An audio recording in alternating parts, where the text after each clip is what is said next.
Pemirsa, Indonesia terus mematangkan persiapan jelang laga perdana Grup B Asian Cup 2024 melawan Myanmar. Skuad Garuda berharap bisa mengawali turnamen ini dengan hasil manis.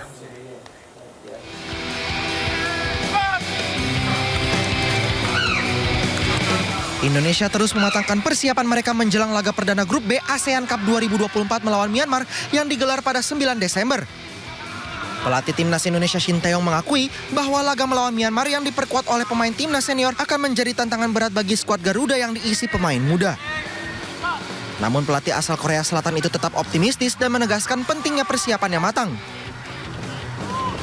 미얀마 팀은 일단 승인 대표팀 나오니까 아무래도 우리보다 더 좋은 팀이지 않을까 조심스럽게 생각하고 있고 그렇지만 우리가 조직이나 모든 것을 잘 만들어서 나가면 승산은 분명히 있을 것이다 생각한다고. Shin Tae-yong juga mengungkapkan bahwa daftar 24 pemain yang dibawa ke turnamen ini sudah final. Namun ia masih mencari susunan terbaik untuk starting 11 yang akan tampil pada pertandingan pembuka. Dengan semangat dan persiapan yang matang, Timnas Indonesia berharap dapat mengawali langkah di ASEAN Cup 2024 dengan hasil yang positif.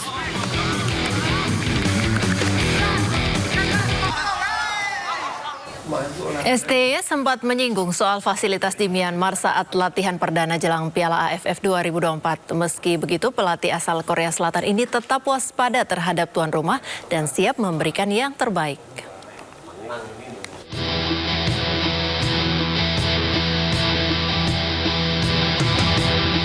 Sejak Jumat lalu, Timnas Indonesia sudah menggelar latihan di Myanmar. Skuad Garuda cukup memiliki waktu untuk mematangkan skuad beberapa hari jelang laga perdana di Tuwon Stadium. Namun di sisi lain, pelatih Timnas Indonesia Shin Tae-yong menyoroti fasilitas yang ada. Menurutnya, fasilitas untuk latihan Timnas Indonesia dinilai kurang mendukung selama berlatih di Myanmar. Meski kurang memadai, namun STY tetap serius dalam menjalani persiapan laga anak-anak asuhnya. STY berharap dengan komposisi pemain serta racikan yang sudah dipersiapkan bisa memberikan yang terbaik untuk Timnas Indonesia. Timnas Indonesia akan mengawali persaingan di Piala AFF 2024 menghadapi Myanmar malam nanti di Stadion Tuwuna Yangon. Untuk membahasnya sudah bersama kami pengamat sepak bola Abdul Haris. Selamat sore, Bung Ais. Selamat sore, Mbak Friska. Ya, Bung Ais, gimana nih peluang kita lawan Myanmar nanti malam?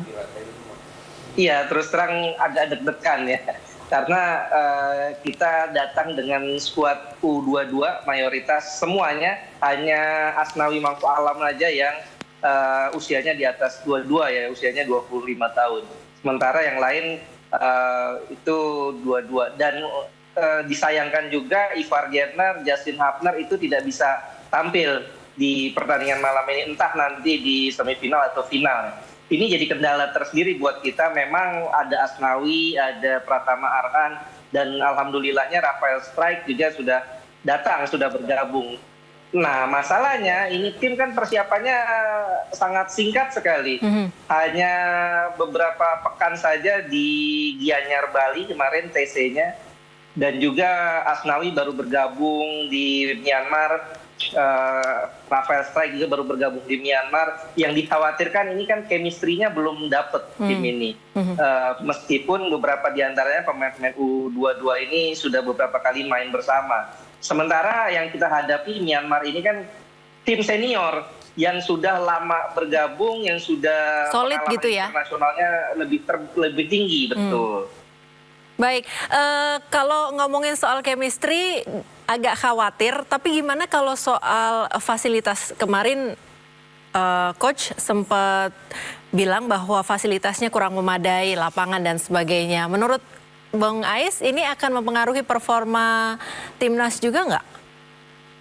Ya, saya pikir ini tidak terlalu lah ya, karena fasilitas yang kita terima di sana juga dengan fasilitas yang Myanmar pakai kan sama. Artinya itu nggak terlalu berpengaruh. Yang paling berpengaruh ini adalah komposisi pemain kita. Apalagi kabarnya dari press con terakhir Coach Sintayong mengatakan bahwa ada 3 pemain yang masih diragukan apakah starter atau tidak. Dan ini 3 pemain penting, yakni Asnawi Mangkualam, Rafael Strijk, dan juga Ronaldo Kuate. Nah, kalau Ronaldo Kuate mungkin ada beberapa pemain lain yang bisa menggantikan, tapi Rafael Strijk dan Asnawi ini kalau seandainya dia tidak bisa tampil starter, tentu ini jadi kendala buat tim kita karena mayoritas pemain-pemain kita ini untuk level internasionalnya jam terbangnya masih sangat minim.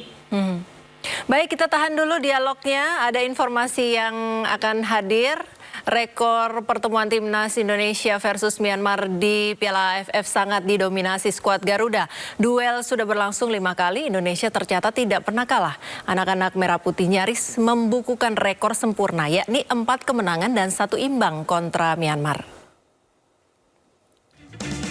Timnas Indonesia dan Myanmar tercatat tidak pernah absen mengikuti Piala AFF. Dari 14 edisi sebelumnya, mereka selalu ikut berpartisipasi. Ada 5 pertemuan selama edisi tersebut. Semua pertemuan selalu terjadi di fase grup. Indonesia nyaris membukukan skor sempurna, yakni 4 kemenangan dan 1 imbang kontra Myanmar.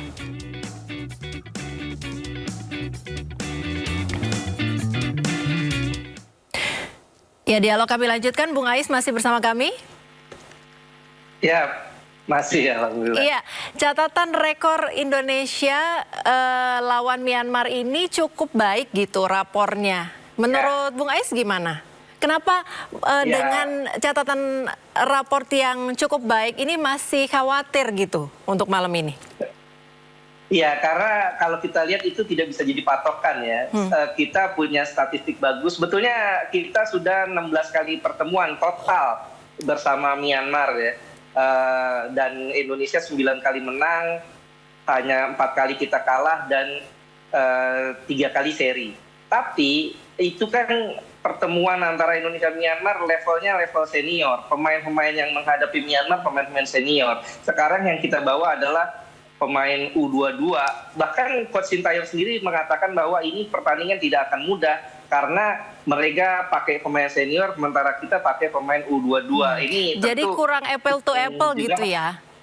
Betul gitu, kurang apple to apple sehingga ya mudah-mudahan ya walaupun kita pakai pemain U22 kita masih bisa memberi perlawanan yang minimal kita bisa menang dulu deh di pertandingan kali ini karena kalau saya pikir ini pertandingan yang sangat menentukan langkah kita ke depan. Kalau lawan Myanmar saja kita tidak bisa menang, apalagi nanti lawan Filipina dan juga lawan Vietnam di pertandingan ketiga. Ya, menurut Bung Ais ini bisa bertahan atau cukup kuat untuk menandingi Myanmar? Ya, saya pikir kita punya kapasitas untuk bisa tampil menyerang ya karena pemain-pemain kita ini kalau kita nilai masih ada nama-nama seperti Pratama Arhan, Asnawi, dan juga jangan lupa Marcelino Ferdinand. Ini pemain yang sedang on fire yang kemarin di pertandingan terakhir menghadapi Arab Saudi cetak 2 gol. Mudah-mudahan ya Marcelino Ferdinand bisa jadi pembeda, bisa jadi kartu asnya tim Indonesia ini di tangan Coach Sintayong. Ya kalau tidak ya saya pikir agak repot jika kita berharap dengan pemain-pemain yang lain yang notabene pengalaman internasionalnya masih sangat minim. Baik, kita akan lanjut dialog setelah satu informasi ini. Timnas Indonesia akan mengawali persaingan di Asian Cup 2024 menghadapi Myanmar di Stadion Tuna Yangon malam nanti pukul 19:30 waktu Indonesia Barat. Bagaimana prediksi line up Timnas Indonesia versus Myanmar? Berikut informasinya. Sintayong diprediksi masih akan memakai skema 3-4-3 dalam laga malam nanti. Cahya Supriyadi di posisi penjaga gawang, Ferrari Kadek Arel dan Doni Tri di lini belakang, Asnawi dan Pratama Arhan di bek sayap, Marcelino dan Arkan Fikri double pivot di lini tengah. Kemudian trio Ronaldo Kuate, Victor Detan serta Rafael Strijk menjadi trisula di lini depan.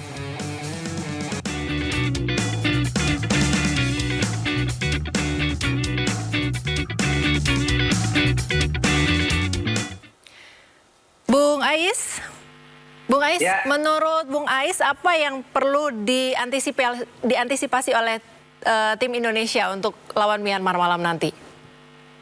Mentalitas, saya pikir mentalitas ini sangat penting buat tim ini, karena ini tim-tim pemain muda butuh leadership di sini. Ini fungsinya seorang Asnawi, fungsinya seorang Pratama Arhan, fungsinya Marcelino Ferdinand yang punya pengalaman internasional lebih. Mudah-mudahan 3 pemain ini dan Rafael Strijk tentu ya, mudah-mudahan 4 pemain ini bisa mengangkat mental, motivasi para pemain lainnya untuk bisa bertanding menyaingi Myanmar di pertandingan nanti. Mudah-mudahan kita bisa curi kemenangan dulu di pertandingan kali ini. Iya, sudah ada prediksi starting 11? Ya, kalau saya pikir starting 11-nya tidak jauh dari pola 3 back ya. Bisa 3-4-3 atau 3-4-1-2 seperti saat Indonesia menghadapi Arab Saudi. Kalau 3-4-1-2 berarti satunya di tengah itu, di belakang striker itu bisa jadi Marcelino Ferdinand dan di depannya bisa Hoki Caraka dan Rafael Strijk. Atau kalau 3-4-3 ya berarti Ronaldo Kuate bisa masuk, kemudian Rafael Strijk dan Hoki Caraka bisa tampil sebagai trisula di depan. Sementara Marcelino bisa jadi memang berduet bersama Arkan Fikri di lini tengah sebagai holding midfielder. Ya artinya memang pilihan strateginya, pilihan formasinya masih sangat terbuka antara pola 3-4-3 atau 3-4-1-2. Tapi saya pikir tidak jauh dari itulah. Baik, target logis untuk tim Indonesia? Mudah-mudahan kita bisa menang walaupun selisihnya hanya 1 gol saja. 1 dan berapa prediksi skornya, Bung Ais? Ya kalau saya pikir kita menang dengan margin 1 ya bisa 1-0 atau kita menang 2-1. Ya, baik. Terima kasih yang terbaik untuk tim Indonesia malam nanti melawan Myanmar. Terima kasih Bung Ais sudah bergabung bersama kami sore ini. Sama-sama.